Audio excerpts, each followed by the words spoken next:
tejnīcas nebūs. Vismaz tajā vietā, kur iepriekš tā tika plānota. Mums palika žēl telpas, jo ja šeit ir izstāžu zāle, ja te notiek darbnīcas un visas tās aktivitātes pasākumi, tad tomēr tas veikals un tejnīca nav savietojams vienā vietā. Mums ir radusies iespēja vienu māju iepriekš izveidot veikalu un tejnīcu. Ir vēl kādas izmaiņas.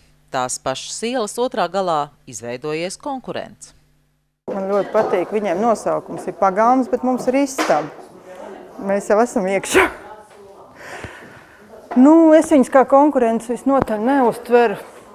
Lai gan viņi ir konkurenti, bet tas liek darboties ar lielāku spēku un aktīvāk domāt. Es domāju, ka mēs sadzīvosim labi. Svarīgi, ka uz vienas ielas, gan tajā galā, gan šī galā, Brīvzemnieku ielā. Tagad ir ļoti liels jaunums. Ar nākamu nedēļu mums būs pašiem savu mājaslapa www.tejsistaba.lv, kur varēs par visiem jaunumiem izlasīt. Šoreiz bija iespēja piedalīties arī kādā no radošo darbnīcu nodarbībām.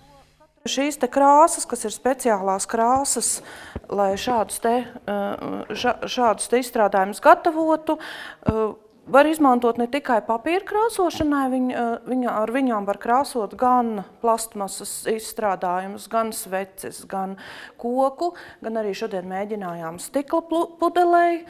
Pēc tam parādīšu, kāds mums iznāca efekts, un attiecīgi tad arī izmantot šos te nokrāsotos izstrādājumus, kā tālāk veidojot dažādus gan noformējumus, gan izstrādājumus.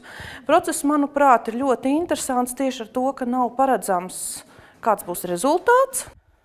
Parādīšu, kāds tas efekts, ar ko viņš atšķirās tad, kad ir šis tornītis sajaukts un tad, kad viņš nav sajaukts. Un tagad vienkārši gremdē šo papīra lapu iekšā.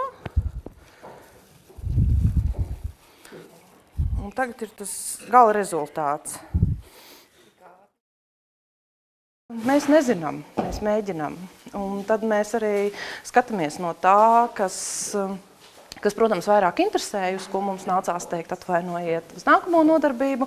Protams, ka tas būs nākamā mēneša piedāvājumā vairāk piedāvāts, bet arī tas, ka es jau 2 gadus vadot šādas nodarbības, vismaz to, ko daru es zinu, kādas lietas vairāk interesē un kādas mazāk. Protams, mēs piesaistām arī citas pasniedzējus un mēģinām piedāvāt pēc iespējas dažādāk šīs nodarbības. Manuprāt, ir mainījušās vērtības, un to es izjūtu šogad Ziemassvētku laikā, kad nodarbības, kur bija dāvana gatavošana un noformēšana, kur vienkāršas lietas skaisti pasniegt, kur principā ļoti liela ieinteresētība bija no cilvēku puses, jo, manuprāt, ir pienācis laiks, kad mēs atkal novērtējam, ka tas, ko mēs darām paši, tur, kur mēs ieguldām savu enerģiju, un varbūt mazu lietiņu skaisti noformētu, bet mīļu pasniegtu, ka tā šobrīd ir vērtība. Vajadzētu sākt ar kādiem 3 toņiem, mazāk par 3, tad tas darbiņš nebūs interesants. Redz, tev pa maz šitās baltās vietas, tur nav bijis. Viņam vajag tā kā, viņš arī var būt kā efekts, jā. Mūsu princips ir šobrīd arī veidots tā, ka mēs visus materiālus sagatavojam paši, viss ir uz vietas. Praktiski ir jāpaņem līdzi visbiežāk savas šķēres, lineāls, varbūt zīmols, tādas lietas, kas katram mājās arī būs. Mēs te runājam par ideju, tās realizāciju, uzdrīkstēšanos, nākotnes iecerēm, bet kā ar naudu, bez tās taču grūti ko realizēt. Par to es domāšu rīt. Es zinu, ka man viņa vajag, un tad viņa radīsies. Īstenībā es nezinu, un nauda kaut kur viņa rodās visu laiku, kaut kur tā. Šodien es nezinu, kur viņa rodās, bet viņa kaut kur ir. Šitā žoga nebūs kādreiz. Te viss tiks apvienots, te būs Brīvzemnieku sēta. Tur būs brīvdabas kīnā. Tur būs noteikti stūrī foršs galdiņš un kamīns. Te liels darbs jāiegūt. Viņi savos 14 gados īstenībā ir...